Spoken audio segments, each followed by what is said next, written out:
I know everybody's ready to get started with game week here. I know you guys are ready. We're ready.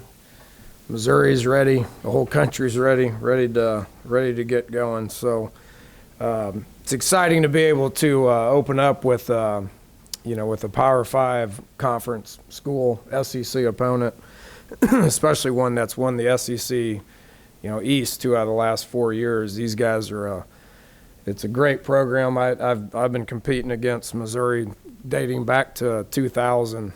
So they've had really good football teams over the years. Had as much continuity in the country for going on about 15 years with Gary Pinkel and all that. Obviously, last year a lot of transition. I think they're it's pretty well documented. It's their they went through a lot of transition. They went through a lot. They had a lot of distractions. Don't let the 5-7 record fool you at all. This is a really good football team. They were extremely competitive last year. With defensively, with Coach Odom, with Barry Odom coming over from Memphis. He's a longtime Missouri guy. Played there. It's been around that program for a long time, understands what that program's all about. Spent 3 years at Memphis, was part of that turnaround at Memphis as the defensive coordinator, so was a good hire for Missouri to bring him back and did a great job last year as the defensive coordinator and very deserving to be the head coach based on what he's done. So don't anticipate them to change a whole lot defensively. They got 7-8 guys coming back from a year ago where they were, again, one of the best defenses in the country. A really good defense. And got a lot of those guys coming back. Everything for them starts up front. Their D-line was arguably one of the best D-lines in the country last year, and they got the majority of the guys coming back. So it's going to be a challenge for us offensively. Everything starts with us up front. We think we're decent up front. Well, we're going to get tested real quick here in about 4 days. So anxious to see how we do against that D line. They got a couple of starters returning, but it goes with Charles Harris. He's one of the best D linemen in the country. He's a pass rush guy. He's a physical guy. He's good against the run. Surprised he didn't come out a year ago. Would have been a first rounder last year, and is obviously going to be every bit as good this year. Their middle linebacker, 30. Everything goes with him. He's got a ton of starts under his belt. He runs the show. You can see on video him directing traffic and all that. So they got two really good players coming back, and then another 5 or 6 to 8 guys that have considerable playing time. It's going to be a challenge for us offensively. They only gave up 300 yards a game last year, and it's going to be the same group pretty much this year as it is next year. So we'll see if we've improved on offense. It's not going to take very long to figure that out. Okay, offensively, looking for them to be more improved than they were last year. They switched up some coaching staff stuff, brought in Josh Heupel. I've known Josh for a long time. Competed against him when he was at Oklahoma. Did a great job there. Was at Utah State where they were pretty dang good last year. So he's going to bring a type of offense that's going to be a little bit more spread it out and throw it around, and got some quality transfers that came in. Their quarterback got thrown in the fire last year. The Locke kid, as a freshman, nobody wants to be able to stick a freshman in there if they don't have to. So he's going to be improved, and being able to have Coach Heupel come in and work with him, you're going to see improvement out of him. And then they got some skill kids, and the thing that sticks out about them is they've got some transfer guys. You never know how those guys are going to pan out. You got to expect for the best out of those guys. So looking for them to be improved on offense. Special teams, a little bit of an unknown as far as what they're going to do. You can't really pinpoint a specific guy who's coming in that you can take some work and figure out what they're going to do. So like every opening game, we need to be pretty aware of what's going on. Whether it's special teams, whether it's what they do offensively, or any changes that they're going to make defensively. We got to get that figured out real quick. In-game adjustments are going to be huge. being able to communicate on the sidelines as far as what they're doing, and then being able to get those adjustments to our players are going to be extremely important. Other than that, should be a great atmosphere in Morgantown. Noon kick. Against a SEC team. I think everybody's going to be excited about that. I know our coaching staff and our players, our team is excited about the challenge. So with that, take some questions. And how much tempo do you expect them to run offensively with the Heupel coming in? Oh, I think a lot. If if you look back, what he's done, that's kind of his background. He's been an up tempo, kind of spread it out kind of guy. He's incorporated a lot of run game with it. Like I said, we got to be ready for everything. They've got some coaches from some different schools that are coming together, and they're going to merge their ideas. I don't know what that's going to be. Like I said, we got to kind of look at it and figure it out. Wasn't privy to being able to watch any of their practices or be in any of their meetings. So don't know what to expect. We got to be able to figure it out. Any true freshmen who will play for you, have you decided? I've got 9 or 10 guys that potentially will. Obviously, we know Kennedy McCoy will. He'll play a good bit. There's a question mark on Martell Pettaway. He was hurt for the majority of camp, so he's going to dress. If we need him, we'll use him. Smothers will dress. If we need him, we'll use him. Marcus Sims will play. Defensively, Zach Sandwich, Dylan Tonkery, Adam Hensley, Reese Donahue, Giovanni Stewart will all dress, and we anticipate all of them will play. All the junior college guys, first-year guys, they're all slated to play as well. Do you feel comfortable with that number? Would you like not to play that many? I do, because none of those guys I mentioned have to start. Okay, if we're having to start a bunch of freshmen, if we're having to start a bunch of first-year junior college guys, then I would be a little nervous about that. But I've referenced this. We have a lot of new guys, and we're gonna all hands on deck. Let's go. Let's play. But we're starting 9 seniors and 2 juniors on defense, and then offensively, I think it's 7 seniors and a couple of juniors and a couple of sophomores that have experience. So, all these new guys were recruited to add depth, which is what they are. And a lot of those true freshmen coming in, I think our recruiting has been pretty good, and those guys are going to be able to do a lot of special teams work and just add depth where you need it. You need a lot of these guys to play. Your overall health of the team? Good, other than the long-term guys. Everybody's cleared and are playing, other than the long-term guys that have had surgery. Ferns had surgery a couple of days ago. Drayvon's scheduled to have it, I believe, here in another day or two. Jake Long had shoulder surgery. Pegues and Fields, those guys have obviously been healing up. So, yeah, everybody's ready to go other than those long-term guys.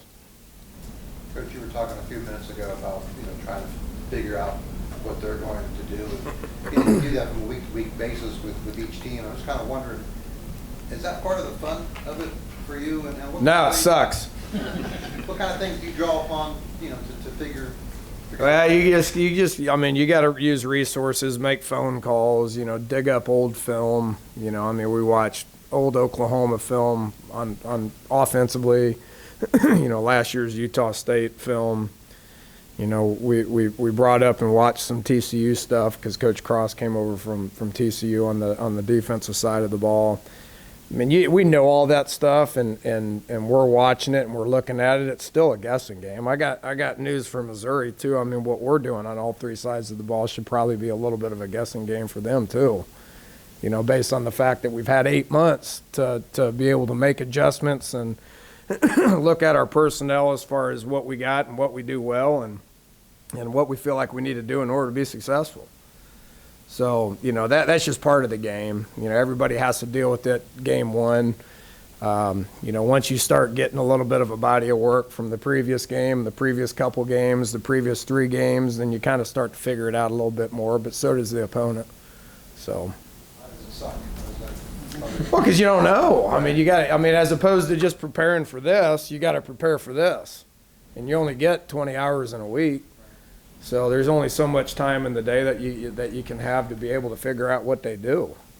So having a better idea of what they're going to do just makes you sleep better at night. I've prepared our guys to be able to defend this or attack this, and you feel pretty good about that. But when you really can't give your players answers, definitive answers as far as this is what you're going to see, it keeps you up. Anticipate right tackle, both of those guys playing. Yeah, they both play. Marcel get the start. Colton will play. Wouldn't if we need to take Yodney out, to calm him down or whatever, he's going against the top 10 pick, in the league. Then we could possibly move him over, Colton over to the other side. He'll be our swing guy. The same thing will happen at guard with Grant Lingefelter. He'll play both guards. Grant's done a good job. We'll be able to put him in there a little bit as well. And With regard to what you do and maybe how things change, how do you feel about your tight ends right now, and how does that, I don't know, maybe add or alter what you like to do offense? Yeah, they're young guys right now. You got guys that really haven't played yet, and Stones Wolfley's done a good job. He's got himself in position where he's going to see some action. Wesco's not quite ready yet. He missed the first 3.5 weeks of camp, so he's just not quite ready yet. Michael Ferns will take a snap or two at tight end as well. He's a little undersized, so you don't have that 5th-year senior presence like you had with Cody. Where we were going to do a lot of tight end stuff just because he was a guy that has that much experience. So.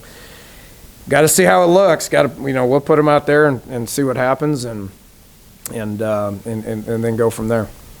In light of all the points that need to be scored in your conference, what will you be looking for this weekend in particular from your defense to show improvement? Any particular area?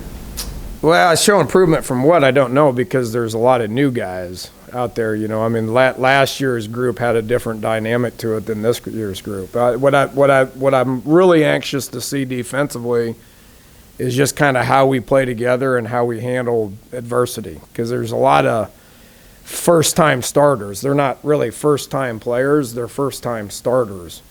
And I'm really anxious to see how they rise up when things are tough, and how they play together. So how many points is he going to take to win? I don't know.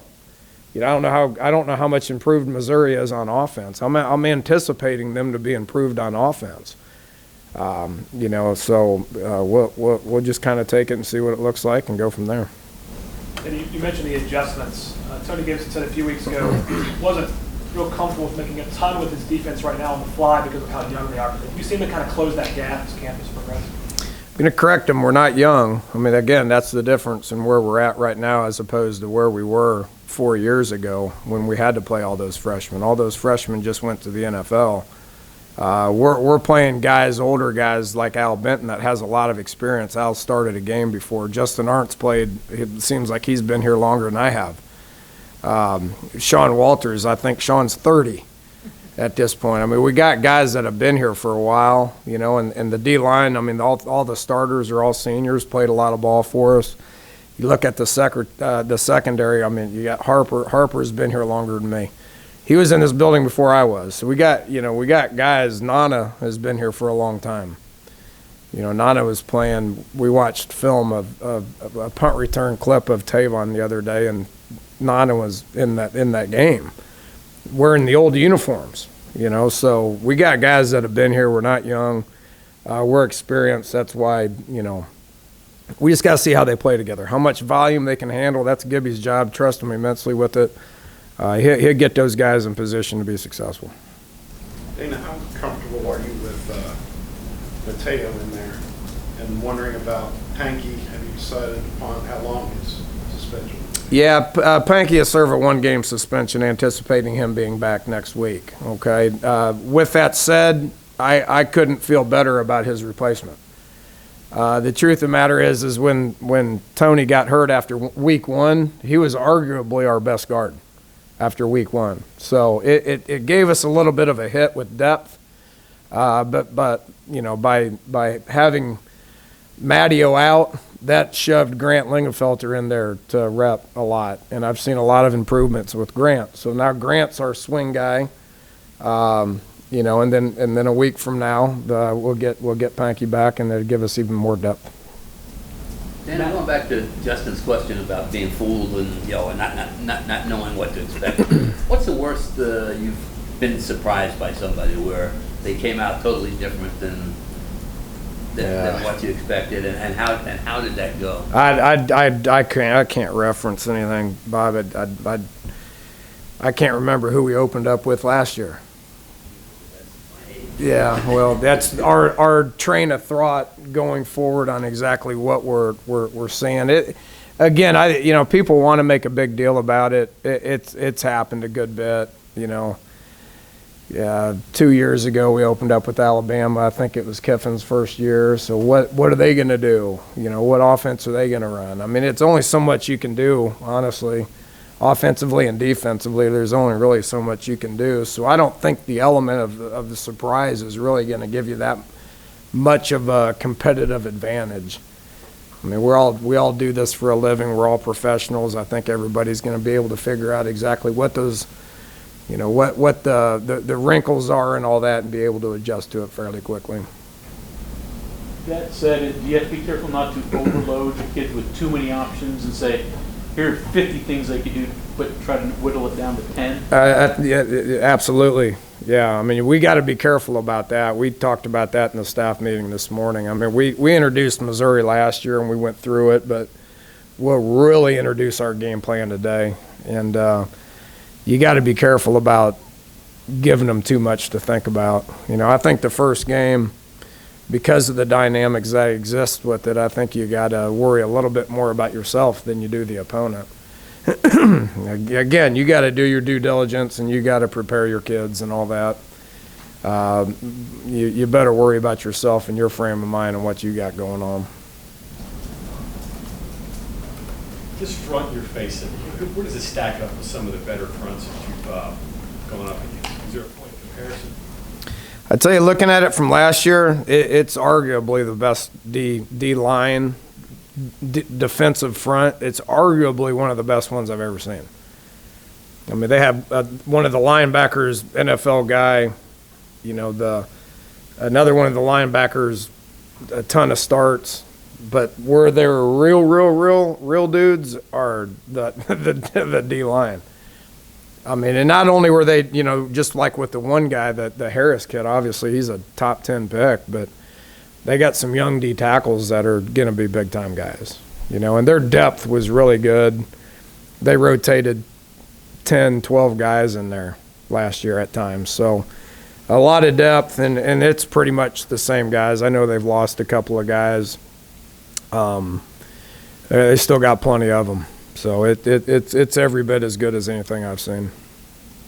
Is the Kenny Young competition, is that pretty close? I'm sorry? Kenny and Billy Kenny? Yeah, yes, it has been. I you know, and again, things can happen in practice today and tomorrow. I mean, right now, if I got to say get in there and punt, it's going to be Billy Kenny. With that said, John Young's a freshman that's going to continue to get better and better. So, you know, I'm excited about that competition because you have that kind of competition at spots, it makes people better. So I would anticipate John to go out there and you know, work his tail off here for the next couple of days. He'll dress, he'll be available, he'll be ready to go. So I like that competition. I think they're both pretty dang good.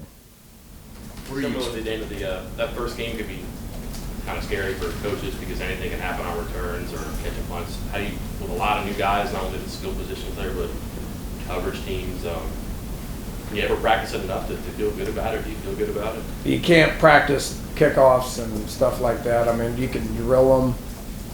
You can go against scout teams. You can, see. There's a lot of space in the kicking game. So yeah, it's a concern with new guys. But like I said, I think our roster is pretty healthy, and we got enough people that have done it in the past to where, I'd like to think we're pretty prepared and be able to go out there and play well. What are you expecting to see out of Kaiser White this first game, and how much are you expecting to play? His start, and he's going to play a good bit. So, he's looked good in practice. I mean, he's big, he's rangy, he's competitive. He's exactly what we thought we were getting in recruiting. So, thought he's looked good in practice, thought he's looked good in scrimmages. Anxious to see it live, really anxious to see it live. So, we'll see where it goes.